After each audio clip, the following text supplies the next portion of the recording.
Mitkä on päällysmiehen mietteet? Päällysmiehen mietteet on semmoista, että mä oon tullut nyt vähän toisia aatoksia. Ainakin jos mä tänne muuttaisin ja rupesin lapu-ukoksi, niin kyllä mä ottaisin tän 435 joystick-koneen. Tää on markkinoiden paras kone tänne alueelle. 435 joystick-kone? Kyllä, löytyy automaattiset ketjunkiristimet ja kaikki. Nyt täytyy saada vaan ketju vähän löysällä. Ai perhana toi on paha. Painetaan täältä nappia, niin...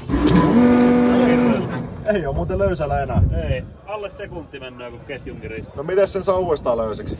Tästä vähän vettä, jos tarvii ketju vaihtaa, niin tosta vaan löysälle ja ottaa sen tuolta pois paikoilta. Tää uusi ketju tilalle ja... Noin se kiristii. Noin se homma käy. Noin se homma käy. Kyllä ruuvilla kiristää pitempään kuin tuolla hydrauliikalla. Kyllä siinä vähän pitempään menee. Hyvän näköinen kone. Niin tää on se joystick-kone.